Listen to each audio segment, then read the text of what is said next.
Ya, ini udah mulai ya, screen-nya udah kelihatan sih.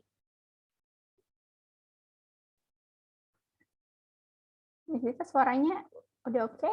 Oke, sebelumnya saya terlihat cukup jelas dan suara saya terdengar ya. Iya. Baik, selamat pagi semuanya. Terima kasih sudah bersedia hadir dan menyempatkan waktu di hari Sabtu ini. Nama saya Kauntrina Wandita, saya psikolog klinis anak dari Rumah Giera ya. Dan di kesempatan kali ini terima kasih juga BBM Indonesia sudah mengundang. Saya mungkin langsung ke materi mungkin ya. Saya izin pakai device satu lagi untuk share screen. Apa sudah terlihat? Sudah. Sudah terlihat ya. Baik. Suara saya terdengar cukup jelas ya? Ya. Sarah ya. Ya. Baik. Kita mau membahas tentang efek jangka panjang dari kekerasan pada anak. Nah, kita tahu bahwa dalam kehidupan anak itu seperti tadi yang sudah disampaikan Miss Sarah ya. Ini saya manggilnya Miss Sarah ya. Gitu. Nah, memang ada berbagai pengalaman yang tentunya akan diingat oleh otak kita dan bahkan tubuh kita juga, dan ini akan terekam sepanjang hidup kita, gitu ya. Ini tentunya akan mempengaruhi bagaimana kita sebagai orang dewasa berperilaku dan merespons berbagai hal yang terjadi di lingkungan kita, gitu. Kita mulai. Nah, how it works, gitu ya. Kita mulai di sini. Kenapa sih kok bisa muncul perilaku tertentu atau emosi tertentu di masa yang akan datang gitu ya, atau nggak usah jauh-jauh, kita aja nih yang udah dewasa, kita tuh apa yang kita rasakan di masa lalu, apa yang terjadi di masa lalu itu akan sangat mempengaruhi bagaimana diri kita sekarang. Nah, perilaku anak maupun orang dewasa itu sangat dipengaruhi oleh dua hal ini, yaitu pola pengasuhan dan lingkungan, bagaimana lingkungan itu mengasuh dia, dan bagaimana orang tua, orang terdekatnya ya, kalau misalnya tidak ada orang tua, mungkin siapa yang mengasuh, mungkin neneknya, atau tantenya, atau omnya gitu ya, itu mengasuh dia dan dikombinasikan dengan bawaan atau faktor genetik gitu. Jadi kedua hal ini ketika berinteraksi, ini akan menjadi bagaimana pola perilaku yang terjadi pada anak gitu maupun pada orang tua. Jadi sebenarnya yang terjadi itu interaksi antara keduanya. Jadi bukan hanya satu hal saja yang mempengaruhi perilaku kita sekarang maupun perilaku anak kita, tetapi dipengaruhi oleh dua sisi ini. Ada faktor genetiknya sama ada faktor lingkungan gitu. Kemudian berikutnya, nah apapun yang kita lakukan di saat ini ke anak kita maupun apapun yang kita katakan di saat ini pada anak kita, itu akan jadi inner voice-nya anak, dan ini akan terbawa terus sampai dia nanti dewasa. Misalnya, contohnya ya, kalau misalnya kita sering bilang, nak, terima kasih sudah berusaha, sudah berjuang, kamu anak yang tangguh.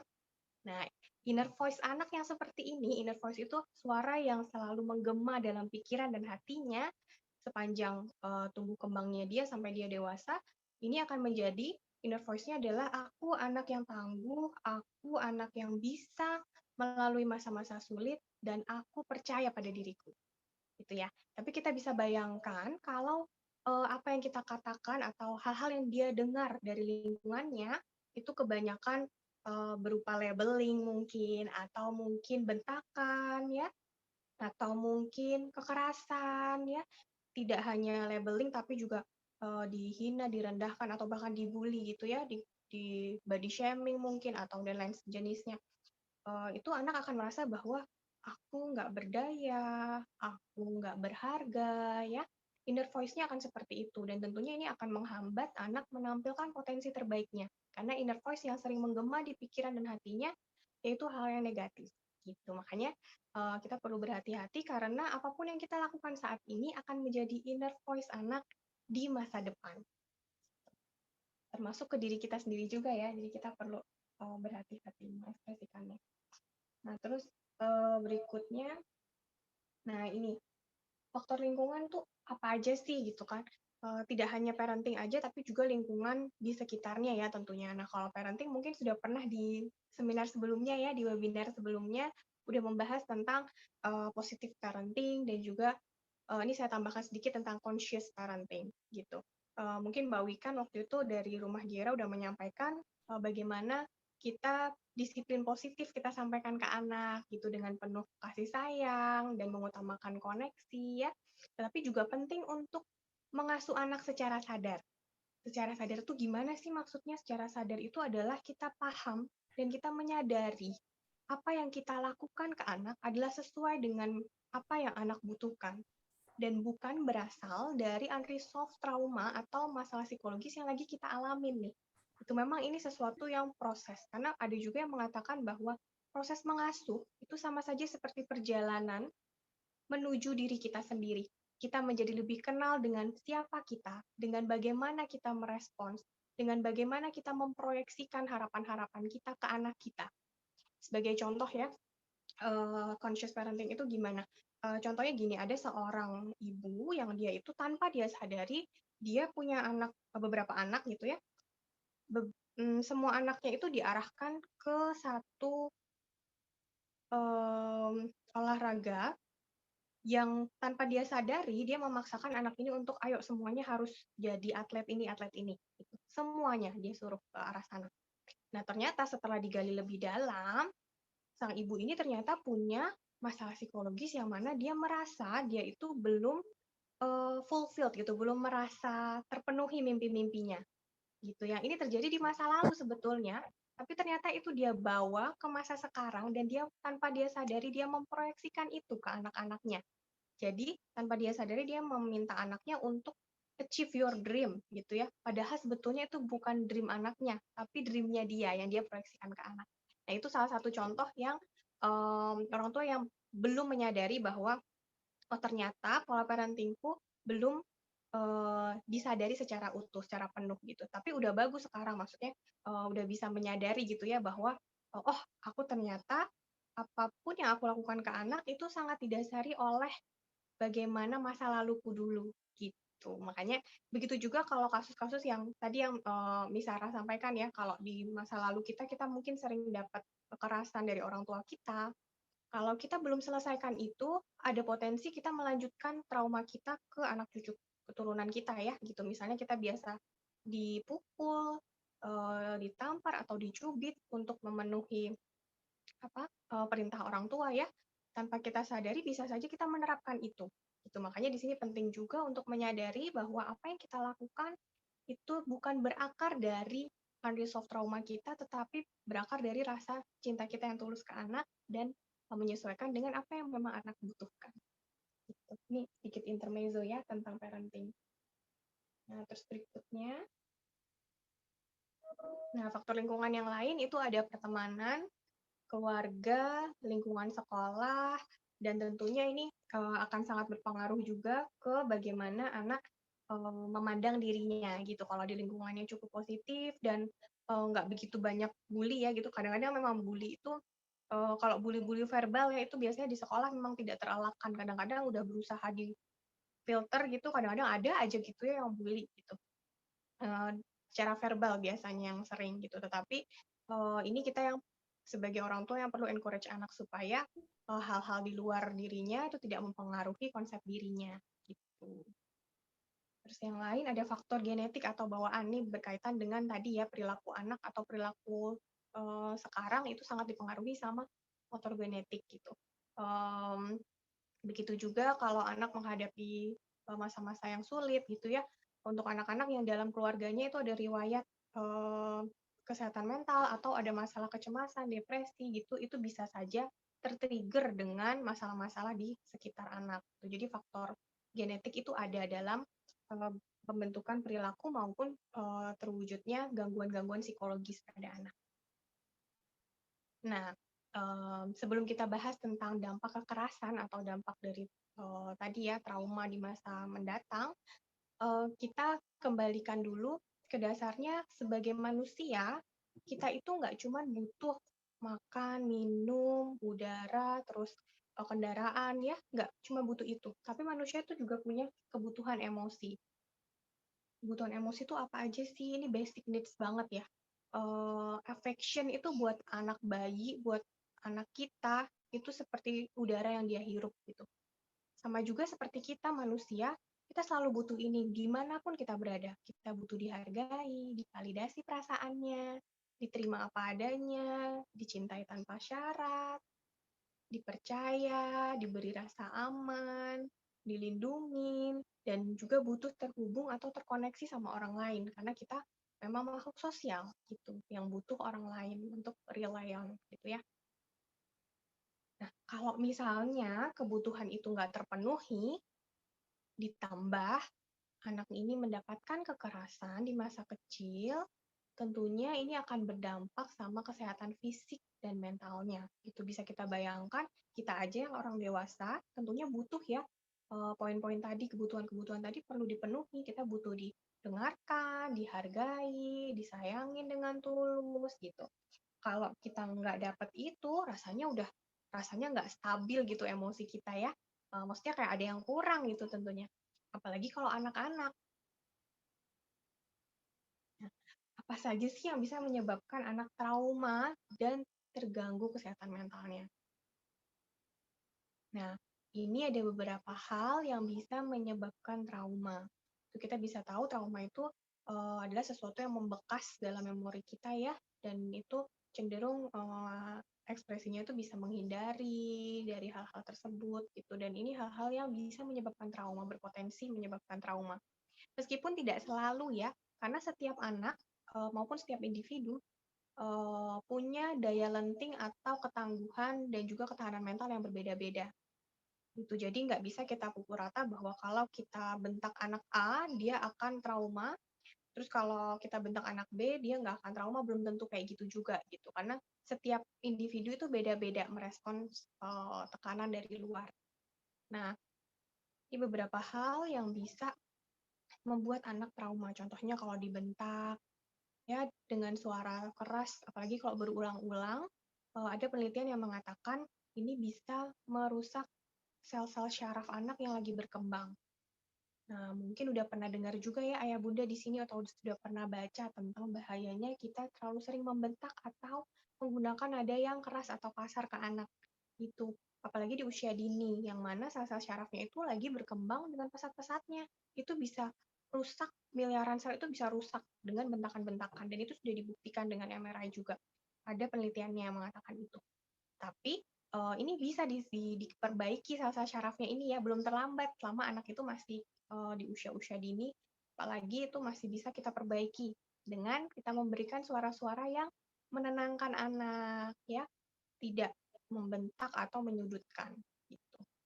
Kekerasan verbal yang lain ada labeling, memberi julukan ya misalnya ke anak, misalnya siapa si bodoh, si apa dan lain sebagainya gitu.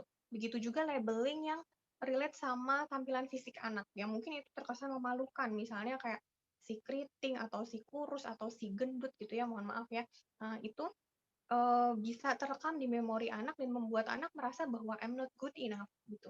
Kayak kok aku dibilang kayak gini ya gitu. Dia jadi bisa merasa bahwa dia nggak cukup baik gitu. Makanya kita perlu berhati-hati dengan labeling yang seperti ini, soalnya ini bisa membuat anak jadi ngerasa bahwa dia nggak cukup baik, nggak cukup perfect gitu di depan orang tuanya. Padahal dia butuh diterima sama kita apa adanya, seperti apapun bentuknya, seperti apapun warna kulitnya, seperti apapun warna rambutnya, jenis rambutnya gitu. Seperti apapun dia layak untuk dicintai. Ini yang perlu kita tanamkan. Supaya apa? Supaya waktu dia besar nanti, dia nggak merasa bahwa terlalu insecure gitu ya. Ini bisa berpotensi bikin anak jadi insecure di masa remajanya atau masa dewasanya justru. Mungkin nggak kelihatan sekarang, dia kelihatan kayak happy main-main, tapi semua itu terekam bahkan bisa sampai subconscious level atau kayak masuk ke bawah sadarnya dia bahwa emang aku tuh nggak cakep ya, emang aku tuh selalu kurang di depan orang tua aku gitu. Itu bisa seperti itu, makanya kita perlu berhati-hati. Terus ada stonewalling. Nah, kalau stonewalling ini lebih ke mendiamkan anak ya.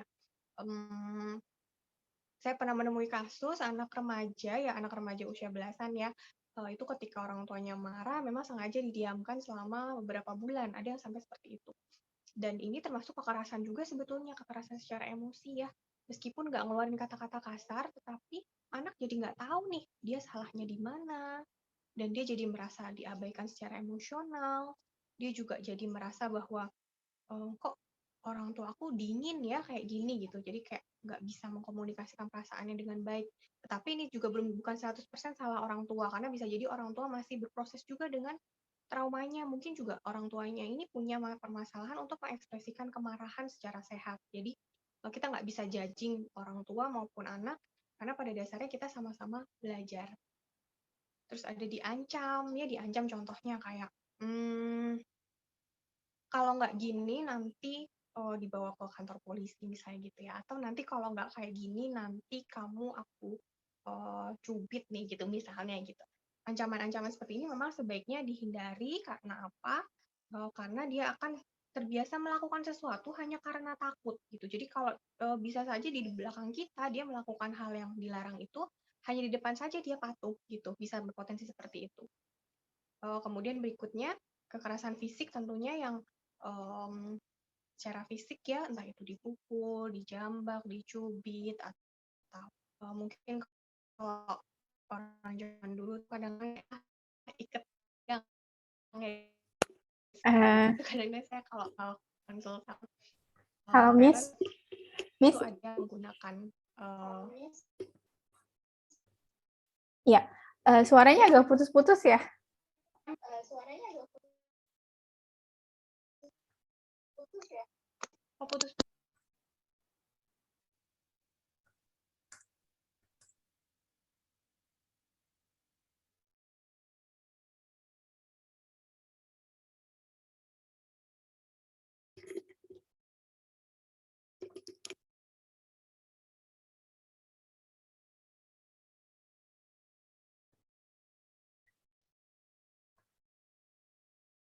Sarah, bisa dengar suara saya? Iya, iya, udah. Sudah terdengar jelas ya? Ya. Oke, terima kasih. Nah, berikutnya di sini, terima kasih Ibu Dwi Nur. Ya, kalau berikutnya ya, tadi mungkin sampai kekerasan fisik ya, yang terhenti ya. Iya, nah kalau yang kekerasan fisik tentunya terlihat ya, dipukul, dijambak, dicubit, dan lain sebagainya. Kemudian ada kekerasan seksual yang berpotensi menyebabkan trauma, pengabaian dan penelantaran dalam aspek fisik, nutrisi, emosional gitu ya. Maksudnya emosional ini termasuk pengabaian emosional itu ya jarang ada connection ya sama anak. Jadi misalnya sibuk masing-masing gitu, sehingga membuat koneksi ke anak jadi kurang. Itu juga sudah termasuk pengabaian atau penelantaran secara emosional. Begitu juga dengan penelantaran secara edukasi. Jadi ketika di usia-usianya memang dia harus mendapatkan stimulasi edukasi, tetapi dia nggak dapatkan itu juga berpotensi menimbulkan trauma. Gitu. Karena dia jadi tidak merasa layak ya, berpotensi membuat anak tidak merasa layak untuk mendapatkan nourishment atau pengasuhan gitu. Kemudian ditinggalkan atau berpisah. Nah, ini bisa terjadi pada anak yang misalnya ditinggal orang tua di usia anak maupun remaja, atau ditinggalkan ini bisa meninggal atau bisa juga perpisahan ya, perpisahan entah itu perceraian maupun pisah karena kalau pisah karena pekerjaan mungkin itu masih bisa dikompensasi dengan quality time ketika bertemu maupun ya FaceTime ya. Tapi kalau perpisahannya itu karena perceraian itu di kebanyakan kasus itu bisa membuat anak juga trauma. Traumanya apa? Traumanya lebih kepada trauma apakah aku layak nggak nih untuk dapat kasih sayang dari papa mama aku gitu. Apakah ada yang salah sama aku gitu. Karena dari sekian persen anak yang orang tuanya bercerai itu memang ada yang mereka menyalahkan ke diri mereka sendiri. Apakah ada yang salah sama aku sampai mama papaku jadi bertengkar gitu ya. Itu normal terjadi di anak-anak karena mereka kemampuan berpikirnya itu masih sangat konkret ya. Jadi mereka lihat orang tuanya bertengkar, itu mereka bisa langsung mengaitkan itu sama dirinya. Padahal sebenarnya itu bukan tentang dia, tapi dia jadi tanpa dia sadari karena keterbatasan kemampuan berpikir anak ya pada saat masih usia anak-anak, dia jadi merasa bahwa oh aku yang bikin papa mama marah ya, apa aku nakal ya gitu. Saya pernah menangani beberapa kasus anak-anak yang orang tuanya bertengkar itu beberapa di antara mereka mengatakan bahwa mungkin aku yang nakal, mungkin aku yang salah gitu. Jadi self esteemnya juga agak menurun nih gitu. Itu sebabnya kalau ada konflik atau pertengkaran yang intens, baiknya mencari tempat yang safe gitu ya. Jadi boleh mengekspresikan atau berkonflik dengan pasangan karena konflik itu normal gitu, tetapi usahakan tidak dengan intensitas yang tinggi atau sampai mohon maaf sampai banting atau ada kekerasan lain di rumah. Supaya apa? Supaya menghindarkan anak dari trauma. Anak menyaksikan itu saja itu sudah membuat persepsi mereka tentang relasi itu sudah mulai apa? Bisa dibilang sudah mulai bisa membayangkan bahwa oh ternyata relasi ayah ibu atau suami istri seperti ini. Dan dampaknya tentu panjang, bisa sampai ke ketakutan untuk berkomitmen dan lain sebagainya. Itu kalau dia sampai trauma. Tapi tidak selalu demikian ya. Karena tadi kembali lagi ketahanan mental setiap anak beda-beda. Kemudian ada bullying juga di sekolah, itu bisa menyebabkan trauma. Dan ada banyak hal-hal lain ya. Begitu juga dengan kecelakaan dan lain sebagainya, itu juga bisa menyebabkan trauma. Tapi khusus untuk ini nih yang terkait dengan pengasuhan dan lingkungan rumah dan sekolah anak. Oke, nah berikutnya trauma tentunya kita sendiri ya di masa lalu kita juga mungkin pernah mengalami masa-masa yang sulit, kita merasa terluka, ada luka batin lah di masa lalu ya. Apapun pengalaman negatif yang terjadi dalam hidup kita, itu tidak hanya dirasakan secara emosi saja, tetapi trauma itu juga tersimpan di dalam tubuh fisik ya, karena ayah dan bunda perlu ketahui bahwa tubuh kita itu berlayer, tidak hanya tubuh fisik saja, tapi juga ada tubuh spiritual di dalam diri kita. Ada layer tubuh yang lebih dalam lagi gitu, yang terkoneksi sama Tuhan, terkoneksi sama apa soul kita ya gitu. Nah itu tuh juga merasakan sakitnya trauma ini gitu. Jadi itu sebabnya kalau orang yang lagi sedih banget, kadang terasa nggak nyaman ya di bagian tubuh tertentu, mungkin di dada atau nafas jadi lebih pendek-pendek, itu karena emosi sama tubuh fisik itu terkoneksi satu sama lain gitu. Bahkan memori trauma itu sendiri bisa terekam sampai di level DNA kita gitu. Itu sebabnya kenapa kalau misalnya orang tua yang mungkin ada kecenderungan kecemasan atau depresi atau ada yang permasalahan kepribadian yang lain ya, itu bisa terekam di DNA dia dan bisa diturunkan ke anaknya. Jadi anaknya juga bisa mengembangkan eh, perilaku yang sama. Misalnya kok anak aku mudah cemas juga ya, kok anak aku mudah takut juga ya gitu. Mungkin pada saat kita sebelumnya ini apa namanya pada masa-masa kita kecil ataupun remaja, kita pernah mengalami masa-masa yang tidak nyaman dan membuat kita trauma gitu. Bahkan trauma ini juga bisa diturunkan atau kita sebutnya intergenerational trauma. Jadi itu bisa kita turunkan ke anak cucu kita. Rasa sakit kita, rasa sedih kita, rasa kecemasan kita atau trauma kita yang belum selesai ya. Makanya penting untuk aware sama apa yang terjadi dengan diri kita sebelum kita mengasuh anak gitu.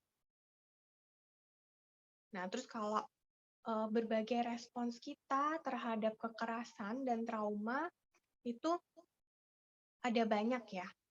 Nih, termasuk kita sendiri kalau ketemu sama stresor, itu mungkin di antara kita ada yang milih menghindar, mengisolasi diri atau kayak udah kabur aja dari masalah gitu. Begitu juga dengan anak-anak ya.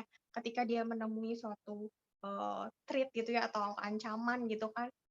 Begitu juga dengan reaksi trauma kalau ada triggernya gitu, anak-anak ini bisa aja menghindar atau mengisolasi diri. Jatuhnya kalau yang flight ini biasanya ditampilkan dengan perilaku kayak menarik diri, terus mengurung diri, jadi takut mencoba, pasif gitu ya, itu flight gitu. Kalau freeze itu lebih ke kaku, terdiam, stuck, dan nggak memberi respons apa-apa. Jadi ya stagnan aja, stuck di situ gitu, karena bingung harus gimana ya gitu. Ini salah satu dampak dari kekerasan itu sendiri juga ya, bisa membuat anak jadi sering seperti ini ketika dia tertrigger traumanya gitu. Terus ada juga fawn, jadi berpura-pura baik-baik saja gitu. Jadi dia kelihatannya senyum, kelihatannya happy-happy aja, tapi ternyata dia nyimpen loh di balik itu. Dia menyimpan luka-lukanya dia dan nggak siap untuk mengutarakan perasaan dia secara jujur gitu. Karena takut mungkin takut nggak diterima, takut dimarahin ya. Jadi ya pura-pura aja deh aku tutupin perasaan aku yang sebenarnya. Itu kayak membangun tembok gitu kan. Atau kayak membangun apa ya, kayak pagar gitulah ya supaya aku nggak diketahui kondisiku yang sebenarnya. Tuh. Terus berikutnya ada fight atau berusaha menghadapi traumanya itu. Jadi ketakutannya dia, kekhawatiran dan kecemasan maupun insecurities-nya dia itu berusaha dihadapi. Tuh ada juga anak yang seperti itu. Jadi kalau dia merasa takut tapi dia menguatkan dirinya kayak aku bisa, aku pasti bisa gitu. Nah, tentunya peran lingkungan sangat kuat ya di sini untuk membantu anak recovery dari traumanya dia. Kalau anak ini mengalami trauma atau kekerasan karena lingkungan yang positif, yang hangat dan membuat anak merasa aman secara emosional, ini jadi obat yang paling mujarab supaya anak merasa dunianya aman lagi nih. Jadi dia lebih berani menghadapi lingkungan sekitar, bahkan berani untuk mengekspresikan dirinya secara lebih jujur dan lebih genuine gitu. Nah, ini saya share sedikit tentang pengalaman masa kecil yang bisa pengaruhi masa dewasa. Nah, ini kalau mau di Zoom mudah-mudahan kelihatan ya. Nah, ini berbagai pengalaman. Jadi ada penelitian yang menganalisa orang-orang dewasa yang dulunya pada masa anak-anak mengalami kekerasan. Nah, ini disebut dengan adverse childhood experience. Jadi, berbagai pengalaman tak menyenangkan yang terjadi di masa kecil, baik itu dia dapat kekerasan verbal, fisik, atau yang lain sebagainya ya, itu kalau nggak diproses dan nggak diatasin ya, itu bisa berdampak buruk pada masa dewasa sang anak nanti. Karena apa? Karena pengalaman itu bisa memicu toxic stress. Gitu. Jadi stres itu ada dua, ada yang positif, ada yang sehat buat kita ya, karena itu bisa memacu adrenalin dan juga bisa membuat kita lebih semangat gitu kan. Tapi ada juga yang toksik nih. Toxic stress itu yang membuat kita merasa tertekan, nggak berdaya, atau justru memandang diri kita negatif. Ini kalau jangka panjang, berlangsung terus-menerus bisa mempengaruhi tubuh, emosi, dan juga otak kita. Gitu. Jadi nggak cuma emosi kita aja, perasaan kita, tapi juga tubuh fisik kita itu bisa merespons. Bahkan tubuh itu nggak bisa bohong. Ya, nanti saya akan jelaskan lebih dalam. Kenapa sih, gimana sih contohnya kok tubuh nggak bisa bohong gitu ya? Karena di lapangan banyak banget kasus-kasus yang misalnya psikosomatis maupun penyakit kronis yang sudah didiagnosis. Itu contohnya, kalau misalnya penyakitnya nggak kunjung sembuh, masalah emosi dan kepribadian ya di masa dewasa, itu kadang juga perlu kita telusuri apa nih pemicunya gitu, misalnya gatal-gatal atau sakit perut, kenapa kok sering banget sakit perut gitu ya.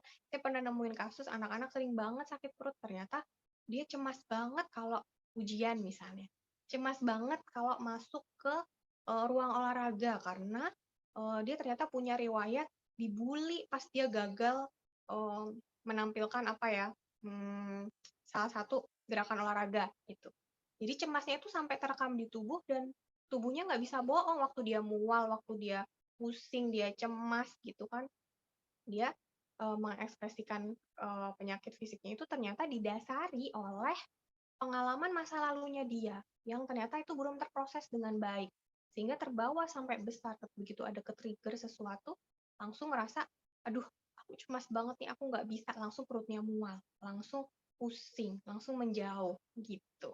Jadi penting sekali untuk memproses emosi-emosi maupun trauma-trauma kita di masa lalu ya supaya nggak berdampak buruk ke masa dewasa. Nah, ini ada data yang lain yang membuktikan bahwa kekerasan yang ada di anak itu bisa berpengaruh sampai dia besar nanti dan bisa meningkatkan permasalahan-permasalahan mental health gitu ya. Nah, di sini dibuktikan sama profesor dari Harvard ya, ini penelitian yang masih baru juga, ternyata brain development, terus perubahan secara biologis, hormon gitu ya, karena mereka pakai penelitian pakai MRI, ternyata otak anak yang sering mengalami kekerasan itu ada bagian di otak yang sangat aktif sekali, alert sekali, sangat waspada sekali. Ketika mereka dapat kekerasan verbal itu ternyata sama loh, spanking doang ya, itu maksudnya kayak dia dibentak dengan kasar kayak gitu ya, itu ternyata sama bagian otak yang sangat alert itu dengan anak yang korban kekerasan seksual. Jadi kita bisa bayangkan ternyata otak anak itu merespons dengan sama sakitnya gitu ya ketika dibentak-bentak kasar berkali-kali sama ketika mendapatkan pelecehan seksual gitu. Padahal kalau kita sebagai awam ya melihatnya loh, masa sih cuma dibentak aja sampai kayak gitu? Masa cuma dihukum kayak gitu aja sampai kayak gitu. Ternyata setelah di MRI itu benar-benar sama loh bagian otaknya yang tersakiti istilahnya ya. Ketika anak mendapatkan kekerasan secara verbal, ini baru kekerasan verbal gitu, belum yang ditambah kekerasan fisik dan lain sebagainya. Makanya disarankan kita untuk mengusahakan menghandle emosi kita dulu ya sebelum kita menasehati anak. Dan tentunya manusiawi banget kalau kadang-kadang kelepasan ya. Tapi paling enggak kita sadar dulu, aware dulu kalau ini bisa berdampak ke otak anak, bahkan sampai ke jangka panjang. Nah, ini saya ada contoh gambar kadar hormon stres pada anak-anak. Kalau yang sebelah kiri, itu anak yang jarang disentuh sama pengasuhnya. Dan pengasuhnya nggak peka sama kebutuhannya. Jarang disentuh, jarang ditenangkan. Jadi hormon stresnya itu tinggi banget. Bisa dilihat ya yang sebelah kiri. Itu hormon stresnya tinggi banget. Jadi kayak kita bisa bayangin kalau hormon stres itu tinggi dan terus-menerus ada di tubuh kita, itu bisa bikin sistem imun kita turun. Bahkan bisa bikin organ-organ kita juga jadi nggak fit. Gitu. Jadi dampaknya nggak cuma secara biologis, juga emosional, bahkan sampai jangka panjang, kesehatan secara jangka panjang. Nah, kalau yang sebelah kanan, ini hormon stres pada anak yang pengasuhnya itu responsif atau sering nyentuh, menenangkan anak, ya tanggap dan peka sama kebutuhan anak. Gitu. Jadi lebih banyak diusap mungkin pundaknya gitu ya, dipeluk, ditenangkan, dibuat nyaman. Itu ternyata hormon stresnya lebih sedikit gitu. Jadi kita bisa bayangkan kalau ini berlangsung terus-menerus, tentu ini hal yang positif ya. Jadi anak merasa bahwa dirinya secure, aman, dan hormon stresnya lebih rendah, tentunya kesehatannya pun insya Allah lebih baik. Gitu. Nah, berikutnya, di sini dampak kekerasan pada anak nih, kalau yang anak-anak, pada masa anak-anak, itu sering dapat kekerasan yang tadi ya, dibentak, dan dapat perlakuan kasar. Ternyata pada saat remaja itu ada penelitian juga yang mengatakan bahwa dia itu rentan mengalami depresi dan kecemasan. Di usia remaja itu kapan sih? Biasanya mulai dari usia-usia SMP itu. Kelas 6 SD aja sekarang udah mulai masuk ke remaja. Apalagi untuk anak-anak perempuan, sekarang tuh masa pubertinya lebih maju gitu. Mereka udah mulai menstruasi di usia-usia yang usia 8-9 tahunan udah mengalami itu. Jadi di usia remaja itu rentan mengalami depresi dan kecemasan. Remaja biasanya kalau sekarang bisa dibilang agak lebih maju nih. Dari umur 9-10-an udah masuk kategori usia remaja gitu. Kemudian sampai dewasanya ini bisa berpotensi mengalami masalah-masalah kalau nggak diselesaikan ya, tentunya bisa mengalami masalah di kehidupan sosial, pekerjaan, relasi sama teman-temannya gitu ya, itu bisa terpengaruh. Nah, ini beberapa contohnya. Secara emosi bisa bikin self-esteem-nya rendah, atau dia nggak ngerasa dirinya berharga gitu ya. Terus sulit untuk mengendalikan diri gitu, karena setiap anak tuh responsnya beda-beda ya menghadapi trauma. Untuk anak yang mungkin secara kepribadian itu cenderung introvert gitu, atau nggak terlalu suka kerumunan atau keramaian gitu ya, itu bisa ngembangin depresinya justru biasanya kalau di lapangan, depresinya atau mengisolasi diri karena dia lebih ke self blaming gitu. Tapi untuk beberapa anak yang mungkin cenderung ke ekspresif ya, cenderung mengekspresikannya itu keluar gitu, karena karakter anak kan beda-beda ya. Itu bisa mengembangkan perilaku yang cenderung agresif, kata-katanya kasar mungkin, atau sulit mengendalikan diri dan emosi gitu. Jadi bisa beda pattern-nya atau polanya, tergantung banget sama kepribadiannya si anak dan juga tadi faktor genetik dan lingkungannya ya gitu. Terus kalau nggak diproses, apalagi nih secara fisik ininya apa dampaknya? Tadi yang udah saya sampaikan ya, sakit yang nggak kunjung sembuh, bisa masalah pencernaan, bisa juga tremor. Dan ini saya mau share kasus yang real gitu ya. Sekarang usianya mungkin udah seumuran kita-kita di sini gitu ya, usia 20-30 tahunan gitu. Kemudian dia sering banget tremor kalau mau pegang alat-alat kedokteran gitu. Ternyata setelah ditelusuri tremornya itu bukan berakar dari masalah fisik gitu ya, maksudnya bukan masalah yang memang benar-benar dia habis kecelakaan atau apa, enggak, bukan karena itu. Tapi ternyata setelah ditelusuri lebih dalam, kenapa kok dia sering tremor, ternyata dia punya riwayat dulu pernah dibully waktu di usia-usia SMP SMA tentang ini menggunakan sesuatu terus salah gitu ya, dia sempat dibully dan pokoknya dapat kekerasan verbal dari lingkungan sekitar. Dan itu ternyata terbawa sampai dia dewasa. Akibatnya yaitu ketika dia pegang alat-alat kedokteran, dia jadi takut untuk nyoba dan juga jadi tremor.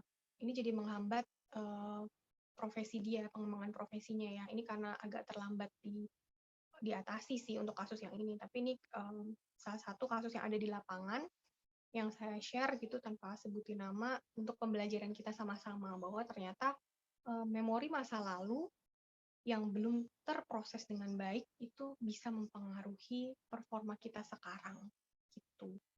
Dan kalau misalnya ayah dan bunda atau mungkin ada kenalan yang mengalami hal tersebut, bisa mungkin jangan ragu untuk cari bantuan gitu supaya nggak menghambat aktivitas dia dan nggak menghambat juga nggak mengubur kepercayaan dirinya gitu. Terus sosial nih, di sini apa aja sih yang bisa dampak sosial yang terjadi, misalnya jadi sulit percaya sama orang, atau justru gampang banget berkonflik sama orang gitu, jadi gampang banget jadi kayak emosian gitu ya, orang lain dimarah-marahin, terus dimaki-maki mungkin dan lain sebagainya gitu, itu bisa berpotensi seperti itu juga, atau sebaliknya, dia justru takut untuk mengungkapkan pendapat, itu juga bisa gitu. Jadi beda-beda setiap individu. Nah, ini ada beberapa contoh dampak kekerasan pada emosi dan perilaku. Kalau masa kecil, itu mungkin yang terlihat ya gitu. Kalau misalnya terjadinya di masa kecil, yang terlihat ini bisa mengembangkan tadi self-esteem yang rendah. Dia jadi ngerasa, aku tuh nggak berharga ya, aku kayaknya nggak disayang deh. Bisa loh anak-anak tuh mempertanyakan itu. Gitu. Dia jadi nggak merasa berharga, terus masih memendam amarah, sedih, atau rasa takut, karena mungkin figur orang di sekelilingnya nggak ada yang bisa membantu dia mengelola emosinya dengan baik. Jadi semua itu cenderung dia pendam nih, jadi nggak terselesaikan. Dan tentunya kalau kekerasan ini sering terjadi, bisa merusak bonding orang tua sama anak, gitu. Lalu berikutnya bisa mengembangkan agresivitas, membangkang sama orang tua ya di masa kecil, jadi karena ada tipe anak yang justru kalau dilarang itu justru makin pengen membangkang gitu, bukannya makin nurut tapi malah membangkang. Karena sekali lagi saya sampaikan kepribadian tiap anak itu kan beda-beda ya, temperamennya juga beda-beda. Jadi bahkan ada case di lapangan yang pola asuhnya itu sama. Jadi salah satu orang tua ini cukup abusive, punya 2 orang anak, laki-laki perempuan, tapi karakternya beda banget. Padahal pola pengasuhannya sama gitu. Dan ketika mendapatkan kekerasan, misalnya hukuman yang keras, dikurung, dibanting atau dipecut gitu ya, misalnya pakai ikat pinggang gitu ya. Ini ada case di lapangan seperti itu. Ternyata perkembangan kasusnya ini beda di 2 anak ini. Yang satu karena tipenya itu cenderung frontal, ekspresif, dan anaknya juga ekstrovert, dia cenderung sukanya bergaul keluar gitu. Ketika dilarang atau dimarahin justru dia malah makin jadi makin dilarang makin pengen ngelawan gitu. Sedangkan yang satunya justru dia semakin tertutup dan makin mengisolasi diri gitu. Bahkan jadi agak bisa mengembangkan ini kecemasan-kecemasan di kehidupan sehari-hari gitu. Jadi meskipun pola asuh sama atau kekerasan yang didapatkan itu sama, tapi karakternya beda, itu bisa manifestnya beda juga gitu. Bentukannya di masa depan itu beda juga di masa anak-anak maupun di masa remajanya. Nah, terus kalau masa remaja sama dewasa, kira-kira dampak kekerasan atau kekerasan di masa lalu atau trauma masa lalu tuh bisa bikin kayak gimana sih gitu ya. Contohnya ini people pleaser, terlalu jadi orang yang nggak enakan gitu ya. Ini bisa jadi dipengaruhi trauma, walaupun belum tentu ya, tetapi bisa berpotensi berkembang jadi seperti ini. Contohnya, aduh nggak enak nih, nolak, nanti aku jadi jahat lagi kalau aku nolak. Ya udah deh, nggak apa-apa deh aku korbanin kebutuhan aku gitu. Jadi dermawan itu boleh atau baik itu boleh kalau kita merasa kita sanggup dan kebutuhan kita nggak yang betul-betul dikebelakangkan gitu. Tapi kalau kita selalu ngutamain orang tapi kebutuhan kita sendiri jadi nggak berarti gitu, ini bisa jadi ada dampak trauma di masa lalu. Mungkin dia di masa anak-anaknya sering disuruh ngalah terus gitu ya, kayak udah ngalah aja. Masa kayak gitu kamu tega sih, ngalah dong sama adik misalnya gitu. Nah ini bisa berkembang jadi kayak gini kalau dia terus-menerus diperlakukan demikian ya. Jadi dia nggak merasa bahwa kebutuhannya itu berharga juga gitu, bahwa dirinya juga berharga dan layak untuk dipenuhi kebutuhannya karena dia terbiasa sejak kecil harus ngutamain orang lain gitu. Ada banyak kasus yang kayak gini yang saya temui gitu. Terus berikutnya apalagi nih yang mungkin berkembang gitu, takut berkomitmen atau bahkan takut untuk menikah gitu. Ini pernah saya temui di beberapa remaja atau anak-anak yang orang tuanya sempat ada pertengkaran ya gitu. Dia jadi memandang bahwa enggak aku takut nanti malah aku disakitin, aku nanti dihianatin gitu karena cara dia memandang relasi itu sudah blur gitu ya. Jadi dia memandang bahwa dia tidak layak untuk dapat relasi yang sehat karena yang dia tahu, yang dia amati di lingkungannya adalah relasi yang nggak sehat gitu, yang disrespect satu sama lain. Jadi pas dia remaja dan dewasa jadi takut untuk bikin komitmen, takut untuk deket sama orang lain karena kecemasannya tinggi banget. Nanti gimana kalau aku disakitin ya? Nanti gimana kalau aku dipukul misalnya gitu, sampai setakut itu. Bisa sampai terbawa ke masa remaja dan dewasa. Meskipun belum tentu ya, tetapi bisa berpotensi demikian. Terus bisa juga kecanduan. Nah, kecanduan ini bisa kecanduan macam-macam karena sebenarnya candu itu adalah cara mereka untuk mendistraksi ya, mendistraksi atau mengalihkan dirinya dari rasa sakit yang dia alami gitu ya, rasa sakit hati, luka batinnya dia, ke hal lain. Tujuannya apa? Tujuannya untuk bikin dia ngerasa lebih um, lebih tenang gitu. Jadi nyari apapun di luar dirinya supaya lebih tenang aja. Dan kecanduan ini bisa macam-macam. Misalnya rokok ya, atau kecanduan nonton, kecanduan games gitu. Kalau berlebihan banget itu perlu dicek tuh di layer-layer emosinya dia. Apakah mungkin dia ngalamin trauma gitu ya, entah itu trauma di masa lalu, dia pada masa kecilnya mungkin sering diabaikan, sehingga dia nyari rasa tenangnya nggak bisa tuh pakai orang gitu. Harusnya kan cari rasa tenang dan kenyamanan cerita sama orang gitu kan, atau ngobrol gitu ya, cari pelampiasan yang sehat gitu. Tapi dia justru lari ke kecanduan ini tadi. Jadi dia terikat sama suatu benda-benda lain di luar dirinya supaya membuat dia nyaman atau membuat dia merasa tenang gitu. Ini bisa berpotensi demikian meskipun tidak selalu ya, karena tiap orang dinamikanya beda-beda. Terus berikutnya ada yang jadi sangat perfeksionis banget. Bahkan ini juga bisa muncul di usia anak-anak. Ini tentunya bisa dipengaruhi faktor genetik, bisa juga dipengaruhi faktor lingkungan atau pengasuhan gitu. Karena mungkin dia takut dihakimin, takut disalahin, takut nggak disayang kalau dia bikin salah ya. Mungkin dia punya pengalaman diomelin atau dipermalukan kalau dia salah. Jadi dia mengembangkan tadi sangat perfeksionis. Aku harus sempurna, kalau aku salah nanti nggak boleh, pokoknya aku nggak boleh salah gitu. Jadi terlalu keras sama diri sendiri gitu. Saya pun relate gitu ya sama hal-hal kayak gini. Jadi kadang kayak, aduh susah banget sih maafin diri sendiri, padahal nggak apa-apa loh kita bikin salah. Namanya juga manusia. It's okay. Kita bisa kok memperbaiki di hari berikutnya gitu ya, nggak apa-apa gitu.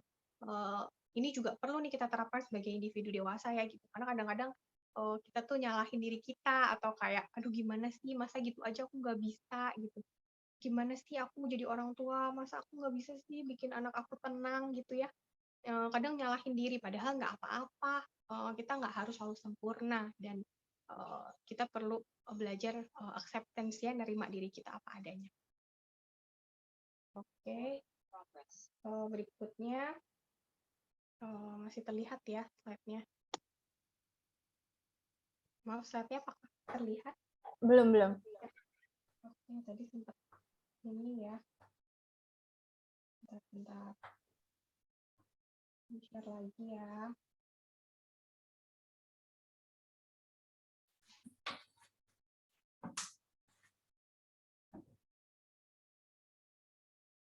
Ya.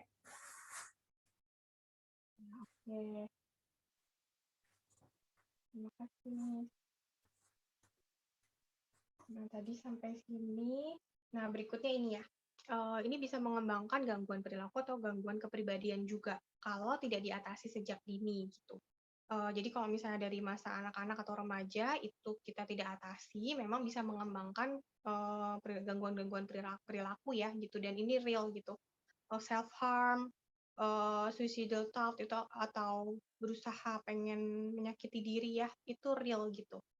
Di dunia nyata ada gitu, dan saya sangat-sangat aware dengan hal ini karena di masa sekarang kadang-kadang ada orang tua yang mungkin belum menyadari bahwa mungkin anak remajanya sangat tertekan dan ragu-ragu untuk ke psikolog atau ke psikiater gitu. Jadi nggak apa-apa kalau misalnya anaknya ngerasa, atau yang sudah punya anak-anak remaja gitu ya, yang merasa bahwa kok kayaknya aku ada pikiran-pikiran mau nyoba menyakiti diri gitu, karena self harm ini rentan banget terjadi di usia-usia remaja 16, 17, 18, di masa-masa mereka tuh puberti iya, terus hormonnya juga lagi bergejolak, tekanan juga lagi keras-kerasnya ya dari lingkungan gitu kan, tekanan akademik dan lain sebagainya. Ini sering banget ditemui di lapangan self harm, tapi mereka suka suka nggak bilang gitu ke orang terdekatnya karena takut dijudge, takut dianggap drama, takut dianggap lebay gitu. Jadi ini saya sebagai praktisi di lapangan ya, sharing aja gitu, karena kadang-kadang ini nggak kelihatan, memang di permukaan dia kelihatan senyum-senyum aja, berprestasi, atau mungkin dia ya ikut lomba segala macam tetap ikut, tapi ternyata dia nyimpan luka-luka batin atau trauma-trauma yang belum terproses. Jadi kalau dia gagal sedikit atau apa, dia nyakitin diri, diam-diam dia ambil cutter, dia cutting tangannya, diam-diam dia berusaha nyari kira-kira gimana ya aku biar bisa aku menghabisi diriku sendiri gitu. Ada yang sampai seperti itu. Jadi kalau misalnya uh, ada kenalan remaja gitu ya menunjukkan kayak gini, ini juga kita rangkul sama-sama ya untuk mencegah terjadinya itu. Dan self harm ini memang paling rentan terjadi di usia-usia remaja memang. Mungkin kalau sekarang masih 10 tahun, 9 tahun mungkin belum terlalu kelihatan, tapi bisa berpotensi seperti itu. Bahkan berita yang ada terakhir kan berita anak yang di mana, di Jawa Barat itu ya, yang pernah dapat perundungan itu atau bullying itu sampai bunuh diri bahkan kan. Itu real gitu, di dunia nyata tuh real ada perasaan-perasaan dia depresi, perasaan dia nggak berharga, dan untuk anak yang kemampuan berpikirnya belum benar-benar matang, itu dia bisa sangat mudah berpikiran, ya udah aku mau ini aja, mau uh, aku mau menghabisi diriku aja gitu. Makanya butuh banget dapat perhatian kalau anak-anak kelihatan kayak agak beda, mungkin menarik diri, atau ya meskipun dia kelihatan senyum-senyum aja, jangan ragu untuk check in emosinya gitu. Maksudnya check in emosi itu ngecek how was your day gitu, sesederhana itu aja supaya kita tetap membangun koneksi yang positif sama anak. Nah, ini bisa berkembang menjadi perilaku-perilaku lain atau gangguan kepribadian lain, dan biasanya ini untuk anak-anak yang punya riwayat genetika dari keluarganya mengalami gangguan kepribadian, itu juga bisa tertrigger dengan kekerasan atau trauma ini tadi gitu. Jadi yang punya riwayat seperti itu, keluarganya misalnya di garis keturunan ayah, ibu, nenek, atau tante, om gitu ya, yang pernah mengalami itu berpotensi dia mengalami hal yang sama gitu. Tentunya nggak selalu seperti ini ya, tetapi bisa berpotensi seperti itu. Karena kasus di lapangan juga yang saya tangani ada yang demikian. Sehingga butuh dua sisi nih untuk treatmentnya. Kalau dia udah dewasa ya, butuh ke psikiater iya, ke psikolog iya, dan butuh dilatih untuk meregulasi emosinya supaya nggak relapse gitu. Terus drugs addiction gitu. Intinya sih ada gangguan-gangguan lain, bisa berkembang jadi gangguan apa saja. Bahkan bisa juga mempengaruhi tadi orientasi seksual, juga bisa terpengaruh bahkan gitu, yang tadinya normal-normal aja, terus karena trauma dia jadi kecenderungannya jadi ke arah tertentu ya gitu. Orientasi seksualnya bisa jadi misalnya LGBT kayak gitu, itu juga bisa gitu, karena ada juga jurnal yang menyebutkan ini ada pengaruh trauma di masa lalu yang bisa menyebabkan anak seperti itu. Tapi nggak selalu setiap anak seperti itu, karena intinya setiap dinamika pribadi setiap orang tuh beda-beda. Jadi belum tentu anak akan mengalami salah satu di antara ini atau mengalami semuanya ini juga belum tentu gitu, karena setiap anak beda-beda. Terus berikutnya, nah ini kalau fisik nih, tadi sudah saya singgung sedikit kalau fisik apa aja sih kalau fisik itu bisa yang ringan-ringan ya, misalnya psikosomatis kayak aduh aku sakit perut, aduh aku gatel-gatel terus sih, kenapa ya gitu. Coba cek deh apakah stres, apakah ada sesuatu yang nge-trigger trauma kita di masa lalu, karena ini bisa direspon sama tubuh kita gitu. Nyeri dada, sesak nafas, mual gitu. Bahkan ada juga saya pernah ikut seminar penyembuhan ini ya, berbasis energi atau holistik gitu ya, yang mengaitkan antara tubuh fisik dan juga tubuh secara mental gitu. Karena mereka mengaitkan antara bagian-bagian tubuh yang sakit dengan emosi yang intens. Contohnya kalau kita sering banget marah-marah atau emosi banget, mungkin area jantung atau kardiovaskuler yang banyak gejala-gejalanya gitu. Terus kalau misalnya dia kecemasan, lebih banyak area hal-hal yang dia cemaskan, banyak hal-hal itu mungkin area perut atau pinggang gitu ya, atau panggul yang di area situ yang lebih banyak keluhan-keluhan fisiknya. Gitu. Jadi ini juga salah satu pembelajaran dari ilmu ini ya, pengobatan dari timur juga ya. Karena untuk ilmu barat mungkin nggak sampai mengaitkan emosi sama ini, tapi kalau di ilmu timur itu maksudnya dari negara-negara di timur gitu ya, itu mengaitkan antara simptom-simptom fisik sama permasalahan-permasalahan emosi gitu. Jadi kalau misalnya emosinya sering marah gitu, bagian tubuh tertentu yang mana nih yang biasanya terdampak, misalnya di area jantung. Kalau sering sedih misalnya, sering nafasnya pendek-pendek gitu ya, sedih, ngelamun, gloomy gitu kan, itu mungkin paru-parunya jadi lebih lemah gitu, karena ya secara logika ya make sense juga sih, karena kalau misalnya marah-marah kan pastinya kerja jantung lebih cepat ya gitu. Terus kalau misalnya sedih terus itu juga nafasnya juga jadi lebih pendek-pendek gitu. Nah, tidak hanya itu dampak kekerasan pada aspek fisik, tapi juga bisa terdampak di penyakit-penyakit yang dikasih diagnosis gitu, bahkan penyakit kronis. Contohnya obesitas, paru-paru, jantung, kanker dan lain sebagainya. Itu bisa karena ada penelitian yang membuktikan ini. Jadi di satu negara yang dulunya pernah berkonflik, ya mereka itu asesmen kesehatan orang-orang yang pada puluhan tahun yang lalu pernah ada konflik atau pernah ada peperangan di situ. Jadi anak-anaknya banyak mendapatkan kekerasan, baik kekerasan fisik, kekerasan seksual, dan lain sebagainya. Ternyata 1 dari 6 orang dewasa yang sakit kronis itu, mereka mengalami kekerasan di masa kecilnya. Jadi 1 di antara 6 orang di situ ternyata punya riwayat traumatis di masa kecil yang itu nggak tersembuhkan gitu. Jadi nggak diproses, akhirnya termanifestasi jadi penyakit yang fisik gitu. Makanya itulah sebabnya kenapa kadang kalau kita ke dokter ya dibilang stres ya, jangan stres-stres ya gitu kan. Soalnya emang itu ngaruh gitu. Kalau kita terlalu stres, ngaruh ke tubuh kita gitu, hormon stresnya jadi tinggi. Dan pastinya nah organ-organ tubuhnya juga fungsinya jadi nggak optimal ya kalau kita sering banget stres gitu. Toxic stress itu tadi. Oke, berikutnya. Nah, ini ada video sedikit sebelum kita bahas yang lain. Saya coba play ya, mudah-mudahan suaranya terdengar nih.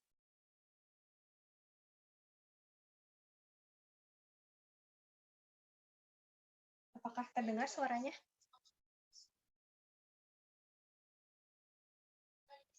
Relationships with others play a key role in shaping how our brain grows and develops. Early relationships, where there is abuse and neglect, have a long-term